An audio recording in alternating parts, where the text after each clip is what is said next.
Annonce les poèmes. Un atelier de lecture à voix haute, c'est utile et nécessaire pour ceux qui sont un petit peu timides, qui ont la boule ici, le trac, la boule au ventre. Donc ça sert à optimiser son oralité. Et en plus, quand on fait du travail sur scène, dans un atelier de lecture à voix haute, on a toujours le texte à la main. Donc on n'a pas peur du trou de mémoire. Et vous voyez, tout est inscrit sur ma feuille. C'est ce que je vais vous dire là, tout simplement. Qu'est-ce qu'on apprend en atelier de lecture à voix haute? On apprend la respiration, on apprend la diction, on apprend l'écoute, le regard, on laisse moduler sa voix, donc on place sa voix. Et ensuite, on cherche des textes qui nous semblent heureux, et on a envie de les dire, mais de les dire toujours à voix haute. Voilà, c'est tout simplement ça. Tous les exercices que nous faisons se font à partir du jeu théâtral. Rien de sérieux. C'est après que ça va devenir sérieux. Mais là, ce soir, donc Paris en poésie, j'avais envie de le faire, parce que j'aime beaucoup la poésie, je crois qu'on est nombreux à ça. Paris. Donc, aux élèves qui ont pu participer à cet atelier ce soir, parce qu'il y en a d'autres, mais qui ne sont pas disponibles, on a cherché des poésies sur Paris, on s'est rencontrés, on a choisi, on a monté notre spectacle, on a lu à haute voix qui va commencer, qui va dire ça, et puis quand on a tout monté, qu'on a lu, on s'est dit mais il nous faut de la musique, c'est un peu triste sans musique, donc on a choisi l'accordéon et Marine est là avec nous, et quel bonheur. Allez, on va commencer.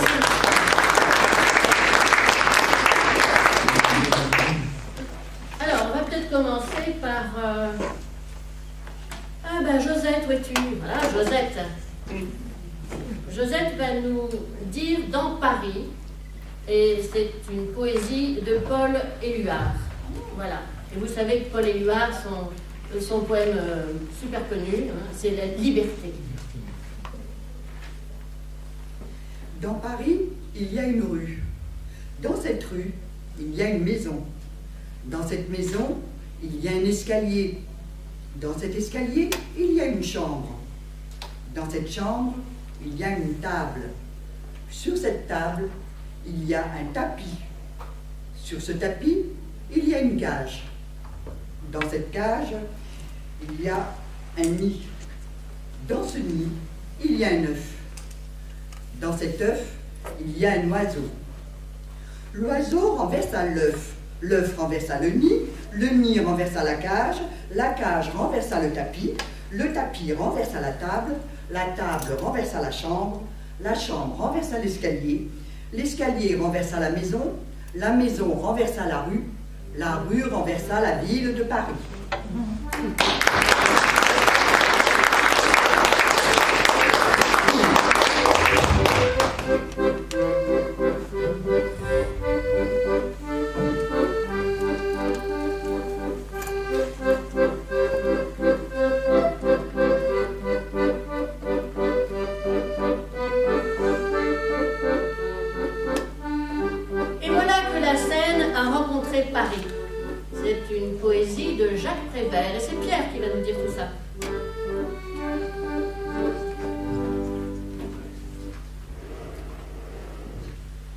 Qui est là, toujours là dans la ville, et qui pourtant sans cesse arrive, et qui pourtant sans cesse s'en va?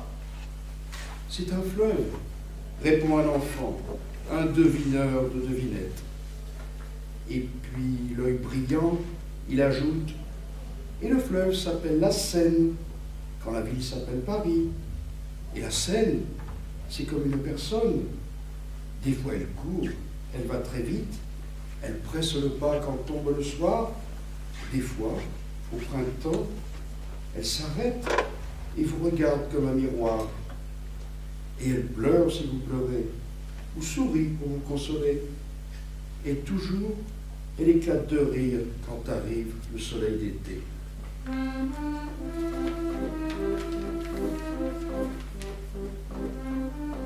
C'est pas un fleuve, la Seine. C'est l'amour en personne, c'est ma petite rivière à moi, mon petit point du jour, mon petit tour du monde, les vacances de ma vie. Et le Louvre, avec les Tuileries, la Tour Eiffel, la Tour Pointue et Notre-Dame et l'Obélisque, la gare de Lyon ou d'Austerlitz, c'est mes châteaux de la Loire. La Seine, c'est ma Riviera. Et moi, je suis son vrai touriste.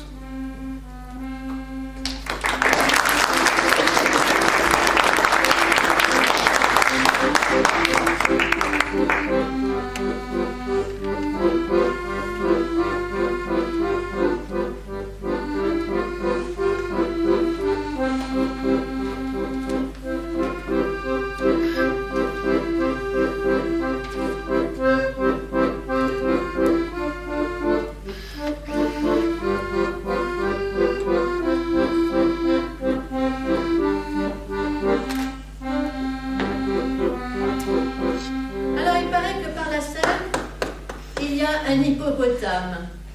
Et voilà. Alors, qui va nous dire ça? Ah ben, c'est Michel. Michel. Donc, c'est une poésie de Jean-Luc Moreau. C'est pas le comédien. Hein. C'est l'écrivain, l'universitaire, le poète, un traducteur français très très connu dans la littérature pour la jeunesse. On chausse les lunettes. À la Seine, un hippopotame, 121 jours jusqu'à Paname. Il descendit dans le métro, changea même à Trocadéro. Mais quand il fut à la Concorde, il s'écria « Miséricorde !» Et par la porte des Lilas, s'en alla. Et voilà.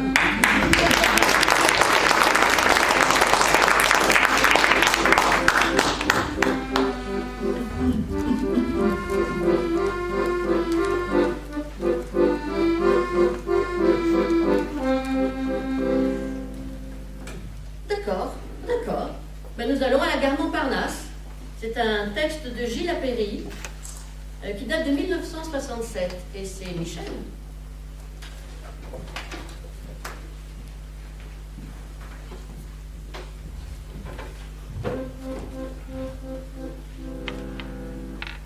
J'ai la gare Montparnasse sous mes fenêtres, et tout au bout de ces rails, mon pays. Mais tous les trains passent sans que j'en suive la trace. Mon amour, lui, habite bien plus loin. Dans son nom, il y a le mot race. Dans son pays, il y a le mot glace. Dans le mien, il y a genêt et foin. Dans le quartier du Montparnasse, elle est venue prendre la place de mille amours défuntes. Elle n'avait pas la bouche peinte pour me parler de sang indien. Elle avait le sourire de la victoire. Je ne suis pas partie. Et les trains passent comme le leitmotiv tenace de mon amour du bout des glaces, de mon amour canadien.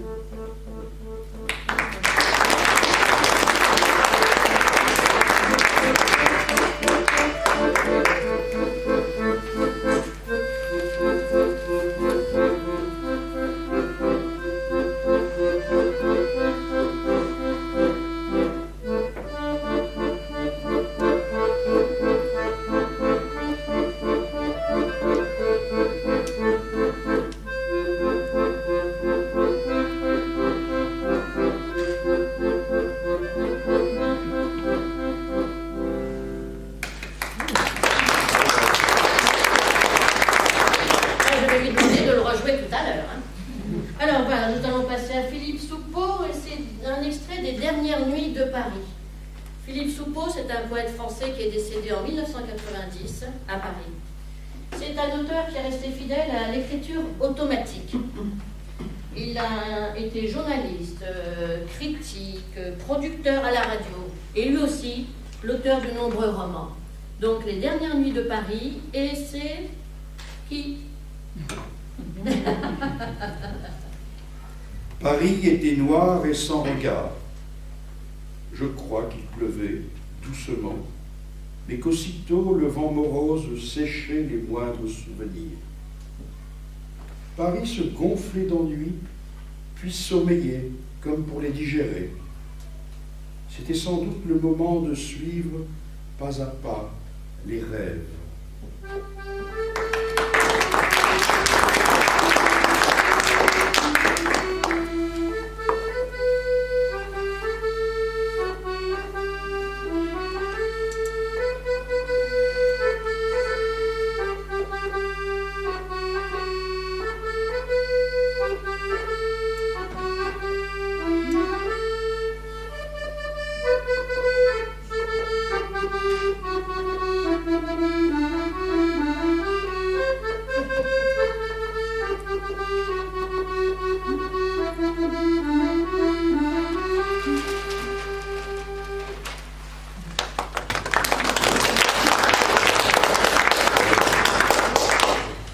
nous passons à Paris Canaille.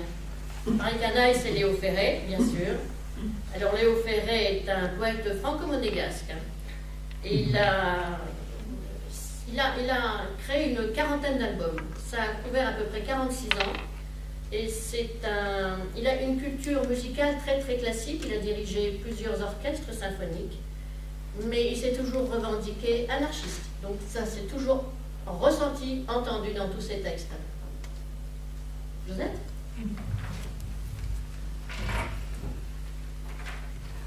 Mômes égarés dans les faubourgs, prairies pavées où pousse l'amour. Ça pousse encore à la maison. On a eu tort, mais c'est si bon. Regard perdu dans le ruisseau, où va la rue comme un bateau. Ça tangue un peu dans l'entrepont. C'est laborieux, mais c'est si bon. Paris flonflon, ta l'âme en fête, et des millions pour tes poètes. Quelques centimes à ma chanson, ça fait la rime, et c'est si bon.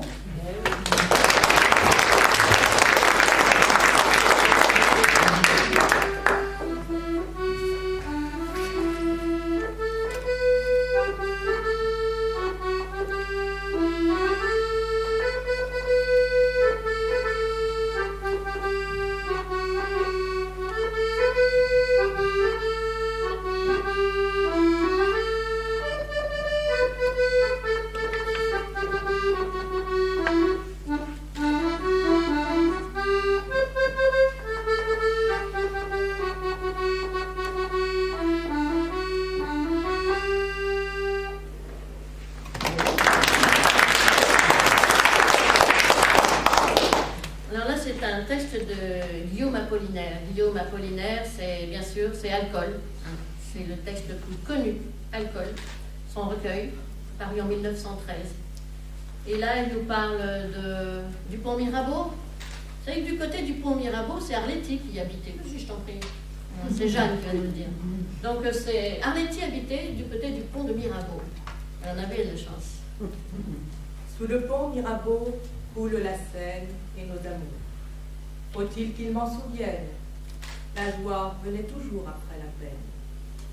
Vienne la nuit, sonne l'heure, les jours s'en vont, je demeure.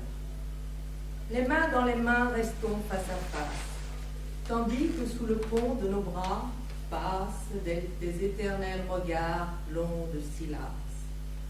Vienne la nuit, sonne l'heure, les jours s'en vont, je demeure. L'amour s'en va comme cette eau courante. L'amour s'en va, comme la vie est lente, et comme l'espérance est violente. Vienne la nuit, sonne l'heure, les jours s'en vont, je demeure. Passent les jours et passent les semaines, ni temps passé, ni les amours reviennent. Sous le pont Mirabeau coule la Seine.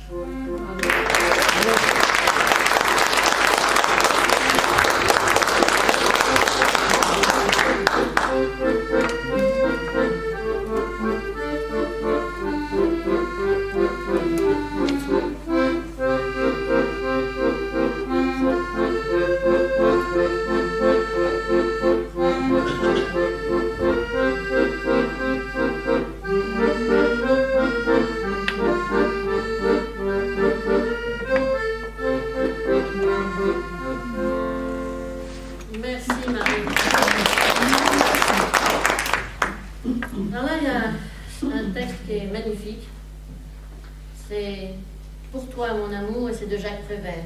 Alors Jacques Prévert, on ne va rien dire, il est trop connu. Vous savez que son recueil Paroles s'arrache en librairie depuis sa mise en vente en 1945 et il s'en vend des milliers tous les jours. Et puis il est quand même très très connu parce que il a écrit énormément de scénarios. Et puis c'est inoubliable aussi chanson Les Feuilles Mortes sur une musique de Vladimir Kosma. On va la faire, Donc, les feuilles mortes. Oh, je voudrais tant que tu te souviennes des jours heureux où nous étions amis. En ce temps-là, la vie était plus belle et le soleil plus brûlant qu'aujourd'hui. Les feuilles mortes se ramassent à la pelle. Tu vois, je n'ai pas oublié. Les feuilles mortes se ramassent à la pelle, les souvenirs et les regrets aussi.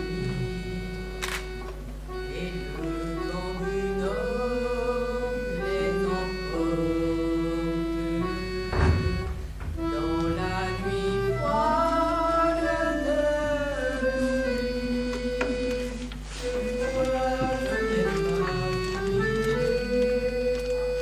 La chanson que tu me chantais, c'est une chanson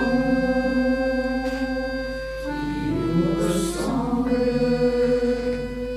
Toi tu m'aimais, je t'aimais, et nous vivions tous deux ensemble. Moi qui t'aimais, moi qui t'aimais. Mais la vie sépare ceux qui s'aiment, tout doucement, sans faire de bruit. Et la mer efface sur le sable les pas des amants désunis.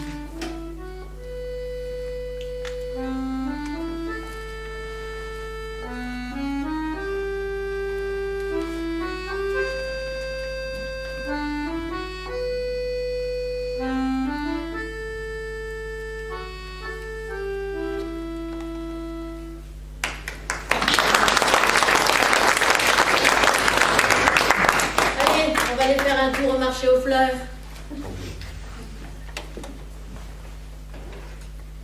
Je suis allée au marché aux oiseaux et j'ai acheté des oiseaux pour toi, mon amour. Je suis allée au marché aux fleurs et j'ai acheté des fleurs pour toi, mon amour. Je suis allée au marché à la ferraille et j'ai acheté des chaînes, de lourdes chaînes pour toi, mon amour. Et puis, je suis allée au marché aux esclaves et je t'ai cherché, mais je ne t'ai pas trouvé, mon amour.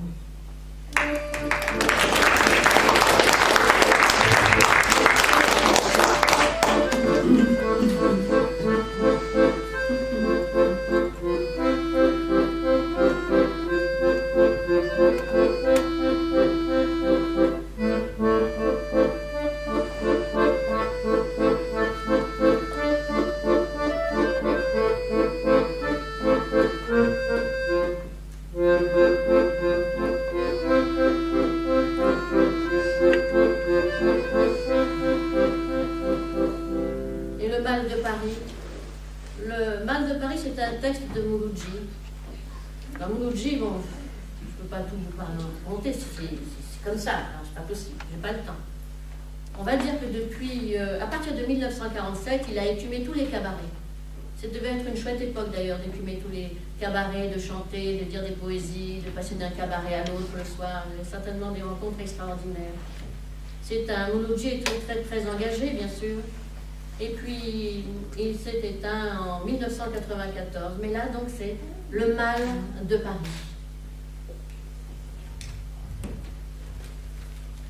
J'ai le mal de Paris, de ses rues, de ses boulevards, de son air triste et gris, de ses jours, de ses soirs. Et l'odeur du métro me revient aussitôt. Que je quitte mon Paris pour des pays moins gris, j'ai le mal de la Seine. Qui écoute mes peines? Et je regrette tout, les quais doux aux amants. J'aime me promener dans tous les beaux quartiers, voir au palais royal les filles à marier, traîner à Montparnasse, de café en café, et monter à Belleville, tout en haut de la ville, pour la voir en entier.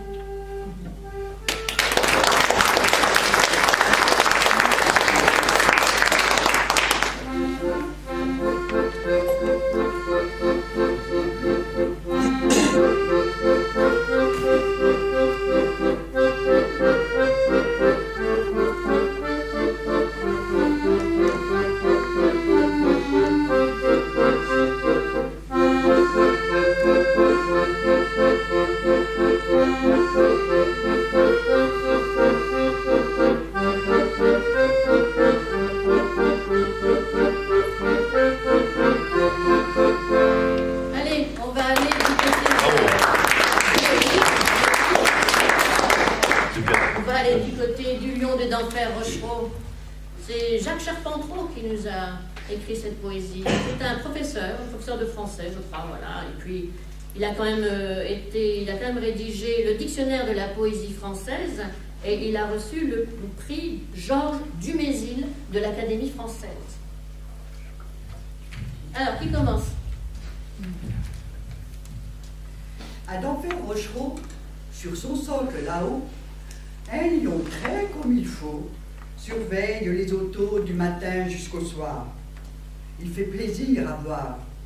C'est un lion sans histoire.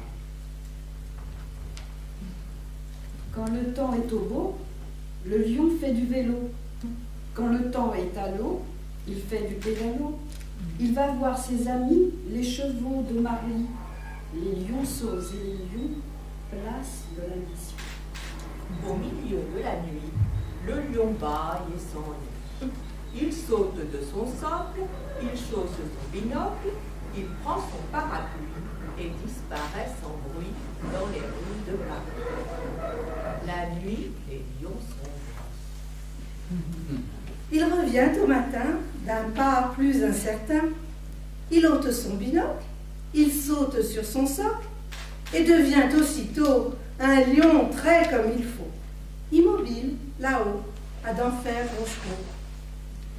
Comme un vieux Parisien, le lion vient, le lion va, personne n'en sait rien. Mais en écoutant bien, on entend tout là-haut, à d'Enfer Rochereau, le gros lion qui ronronne et ne le dit à personne.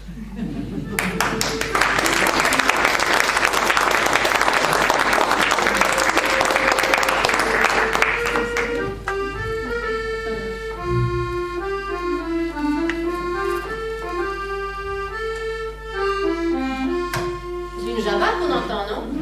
C'est la java bleue. Vous la connaissez? Vous connaissez un petit peu? Un petit peu? Allez, on y va.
J'ai toujours de la peine. Arrêté, Gestapo, mort en camp de concentration Thérésine. C'est un type qui était extraordinaire. Ouais. Allez, le couplet d'Henri de Bagnolet. Le soleil de la rue de Bagnolet n'est pas un soleil comme les autres. Il se baigne dans le ruisseau, il se coiffe avec un seau, tout comme les autres. Mais quand il caresse mes épaules, c'est bien lui et pas un autre, le soleil de la rue de Bagnolet, qui conduit son cabriolet ailleurs qu'aux portes des palais. Soleil ni beau ni laid, soleil tout drôle et tout content, soleil d'hiver et de printemps, soleil de la rue de Bagnolet, pas comme les autres.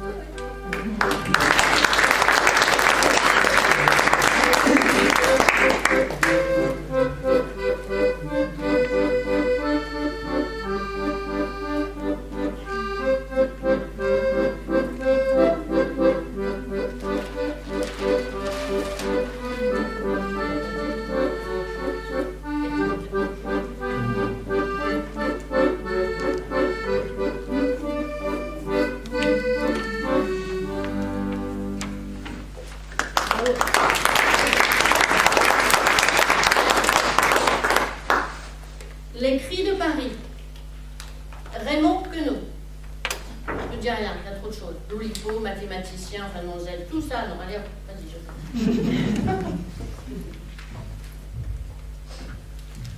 On n'entend plus guère le repasseur de couteaux, le réparateur de porcelaine, le rempailleur de chaises. On n'entend plus guère que les radios qui bafouillent, des tourne-disques, des transistors et des télés, ou bien encore le faible « aïe, aïe, ouille, ouille » que pousse un piéton écrasé.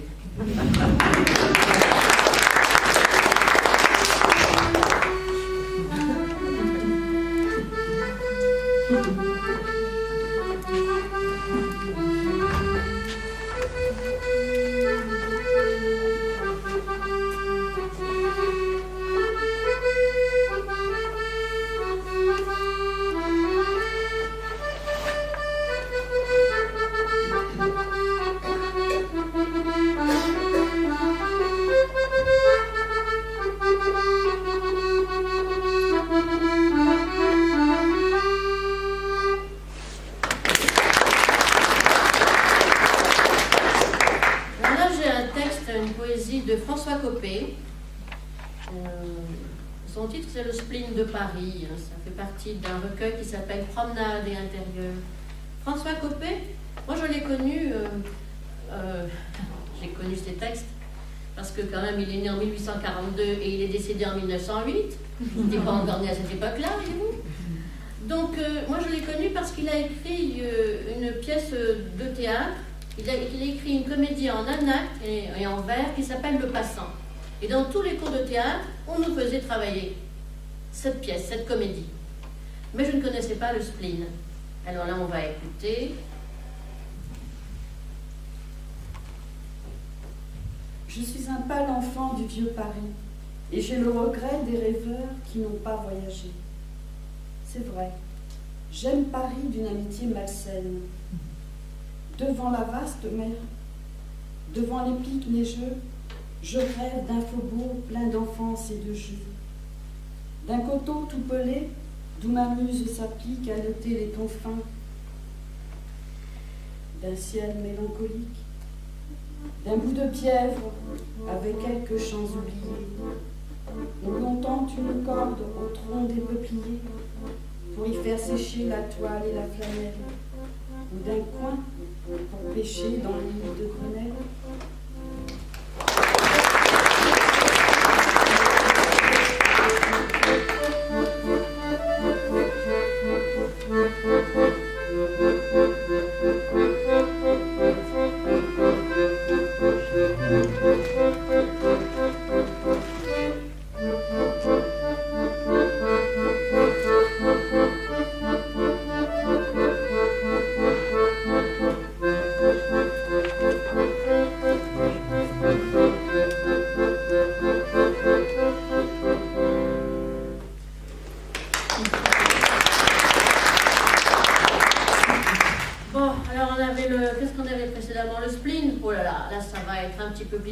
Parce que nous allons vers le Père-Lachaise.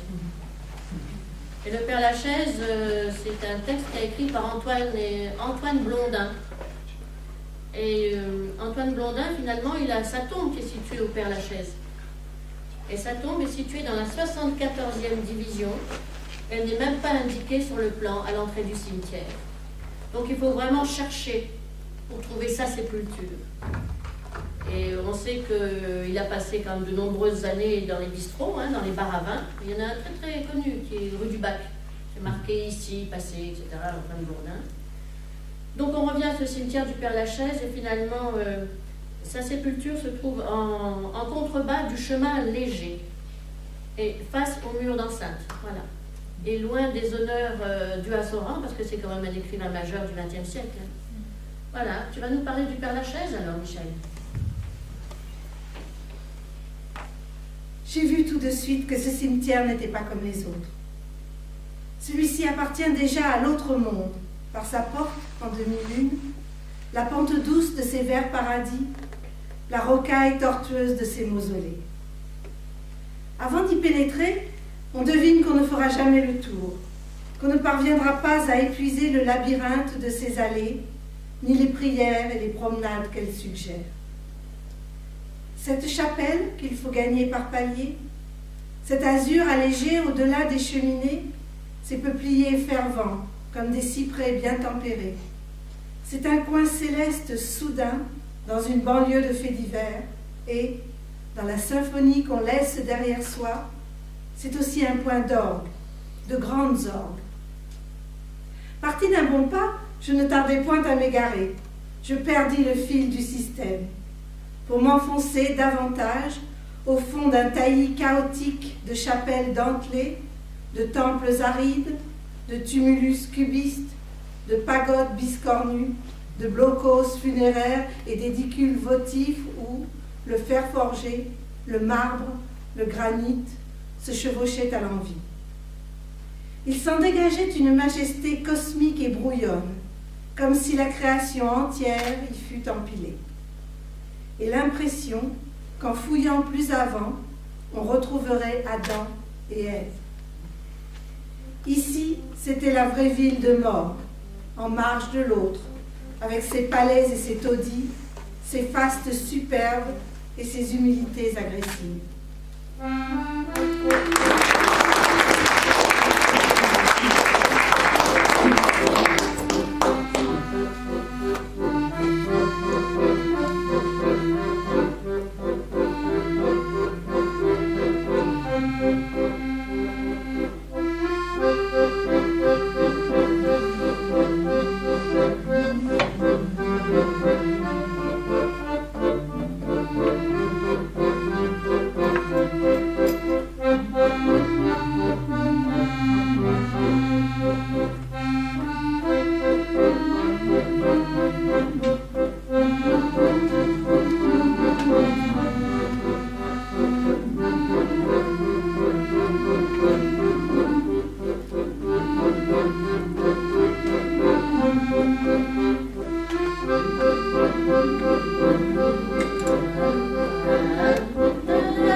C'est la complainte de Robert le Diable. Jeanne va nous dire la fin de la complainte de Robert le Diable qui commence par la gare de l'Est, c'est tout. Aragon. Oui. Oh, la gare de l'Est est le premier croissant. Le café noir qu'on prend près du percolateur.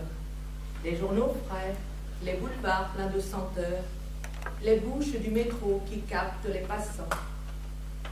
La ville, un peu partout, garde de ton passage une ombre de couleur à ses frontons salis.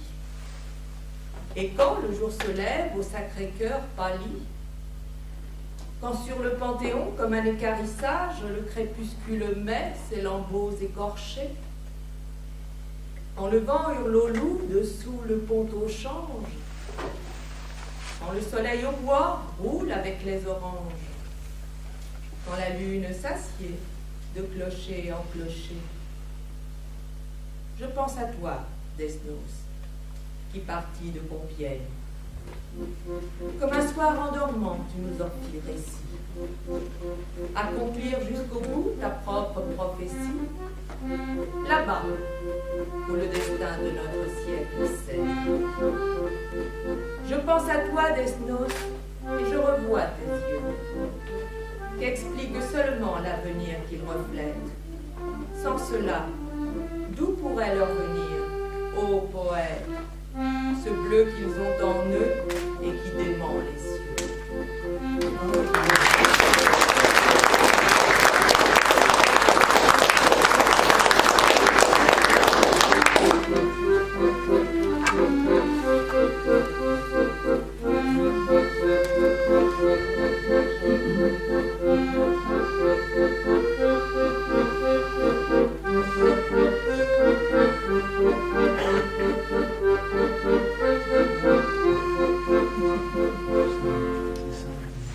Bon, prendre le métro. On va rentrer. Hein? Allez, vous me suivez tous? On y va.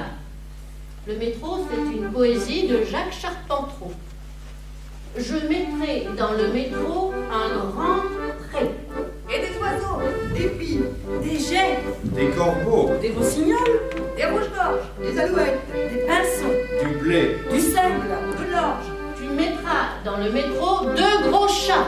au fond des bois, des petites maisons, des chemins, des fleurs, des moulins, des plages, des forêts de pins. Il mettra dans le métro 3 lilas. Et puis la mer, et puis la mer, qui bat, jusque là-bas. nous mettrons dans le métro 4 oursons. C'est mon cœur. mon cœur qui s'en va, sur la mer, où tout s'efface. Appelé par l'espace. Et vous mettrez dans le métro 5 bouquets. car on met trop de gens pressés dans le métro. Merci.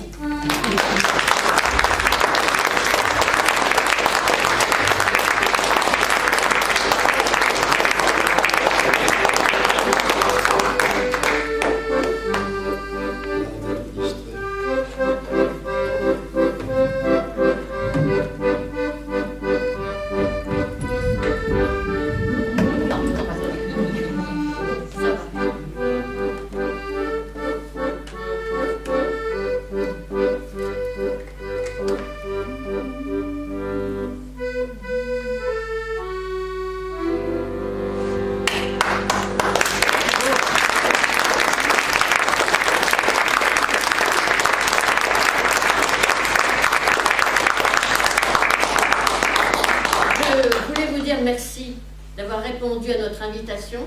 Ça nous fait très très plaisir que vous soyez là. Je ne vous avais pas dit merci au début, mais je le fais maintenant. Je remercie Madame Gache-Gache, la directrice de la médiathèque, qui m'a fait confiance.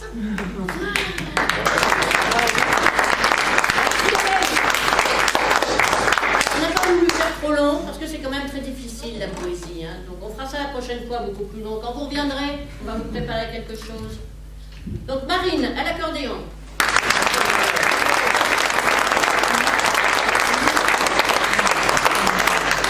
Michel.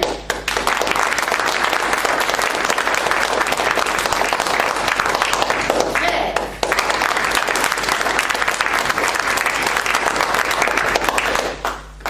Michel.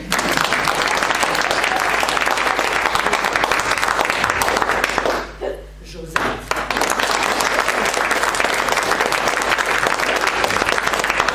Jeanne.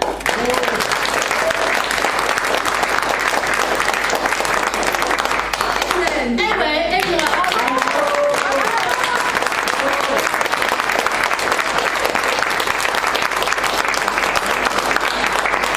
Ce que je vais vous proposer, on va boire un petit verre maintenant. On en a besoin.